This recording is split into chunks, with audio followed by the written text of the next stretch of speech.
na zaidi ya hayo kwa yale ambayo anakwenda kuyafanya ndani ya klabu yetu. Hii ni ndoto ambayo tumekuwa tukiishi kwa muda mrefu, kuiona Simba inakuwa ya kisasa zaidi, na hatimaye sasa Simba inakwenda kuwa ya kisasa zaidi. Yote ambayo mkurugenzi wa J-Root ameyataja hapa ni mambo ambayo yanakwenda kukamilika ndani ya miaka 5 kuanzia hivi sasa.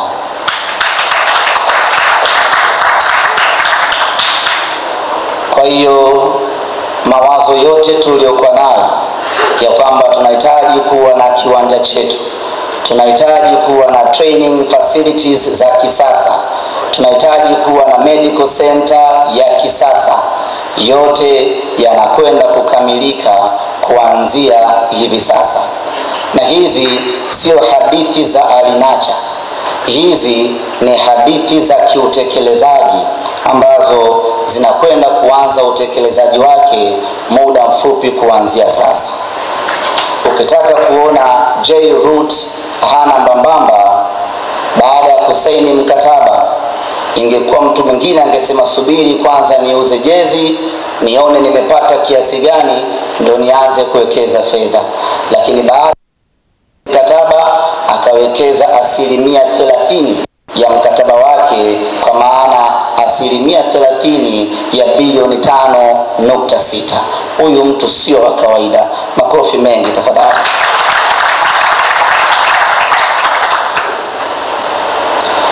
Zungumzia uwanja wa watu 10,000 mpaka 12,000.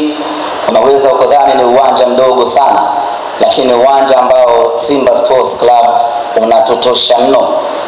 Kama mechi zetu za ligi tunacheza katika uwanja wa Manispaa ya Kinondoni ambao unaingiza watu 4,000. Huu uwanja watu 10,000 mpaka 12,000, maana yake ni viwanja viwili kutoka katika kiwanja cha KMC. Ni kiwanja ambacho Simba kinatutosha sana kwa ajili ya mechi zetu za nyumbani. Maana yake ni kwamba tumestirika sasa, tutacheza nyumbani kwetu. Kama itakuwa ni Bunju, kama itakuwa ni wapi, viongozi wetu watafanya kazi hiyo ya kuelekeza uwanja ujengwe wapi. Lakini vile vile imezungumzwa swala la kutengeneza viwanja vya mazoezi, kwa maana training center. Timu yetu ya vijana ya under 20 wanacheza katika uwanja kukodi. Timu yetu ya wasichana Simba Queens wanacheza katika uwanja kukodi. Timu yetu ya Simba Senior Team pekee ndio ambayo inafanya mazoezi katika uwanja wetu wa Mo Simba Arena. Chini ya J-Root, timu zetu zote hizo 4 zitakuwa zikifanya mazoezi katika viwanja vyetu sisi wenyewe. Hii ni kusema ya kwamba wale waliokuwa wanatukodisha waanze kutafuta wateja wapya. Kuna ndinga mpya inakuja, inaitwa Iliza. Iko timu inamiliki gari aina hiyo, lakini hiyo sasa itakuwa ya zamani. Anayoleta J-Root ni ya mwaka 2025. Kimwasu tunakwenda kukizindua wenyewe. Makofi mengi kwa J-Root. Lakini jambo moja la muhimu kuelewa, J-Root ametaja vitu vingi sana ambazo Simba itakwenda kunufaika kutokana na mkataba huu. Unaweza ukafikiri ya kwamba hizo benefits ambazo Simba anakwenda kunufaika nazo zinaingia kwenye ile 5.6 ya mwaka. 5.6 ya mwaka inabaki kama ilivyo kavu, na hizi benefits nyingine tutaendelea kuzifaidi kama zilivyo separately. Ndugu zanguni, wakati tunamsifia na kumpongeza J-Root, tuna kila sababu ya kuwasifia na kuwapongeza viongozi wetu, tukianza na kamati ya tenda pamoja na bodi ya wakurugenzi. Wao kuwa na maono mapana, kuwa na maono makubwa, wakafikia maafikiano ya kumchagua Jairut. Kati yetu hapa hakuna yeyote aliyekuwa anajua nani ameshinda ama nani ameomba. Maana yake ni kwamba wangekuwa ni viongozi wenye hila, wangekuwa ni viongozi wanaojali maslahi yao, wangeweza kumchagua mzabuni yoyote. Lakini kwa kuwa wameweka mbele maslahi ya klabu, wameona Simba na kwenda kunufaika pakubwa kwenye mkataba huu wa Jairut, wakamchagua huyo. Lakini kama haitoshi, ili kumpa muda mdhamini aweze kutekeleza kila alichokipanga, wakampa miaka 5 ili aweze kufanya kile ambacho anakihitaji.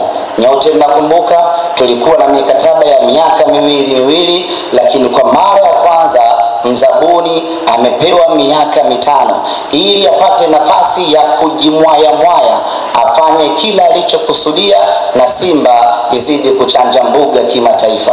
Naomba makofi mengi sana kwa viongozi wa kamati ya tenda pamoja na bodi ya wakurugenzi. Dr. Muba, simama kidogo kuone mwenyekiti wa kamati ya tenda.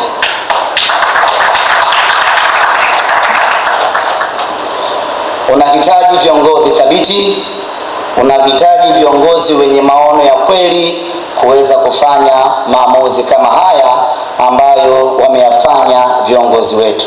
Na hili niwaambie Dr. Muba, Murtaza Mangungu pamoja na viongozi wenzio wote wa bodi ya kurugenzi na tenda na kamati ya tenda ya kwamba wana Simba mmetufanyia jambo kubwa sana, na historia ya klabu hii itaendelea kuwakumbuka na kuenzi maamuzi muhimu, maamuzi makubwa, maamuzi yenye thamani ambayo mmeyachukua kumkabidhi Jairut aweze kufanya yote haya ambayo ametuahidi. Na mimi sina mashaka naye, haya atakwenda kuyafanya kweli.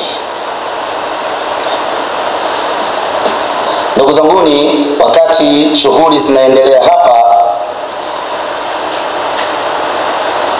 mdhamini wa zamani wa klabu ya Simba, mfadhili wa zamani wa klabu ya Simba, Azim Dewji, naye amejumuika nasi kuja kushuhudia tukio hili. Karibu sana Azim Dewji. Lakini vile vile tuko naye Dr. George Ruhago, yeye ni mwenyekiti wa mtandao wa Simba Executive ama Simba Executive Networks. Dr.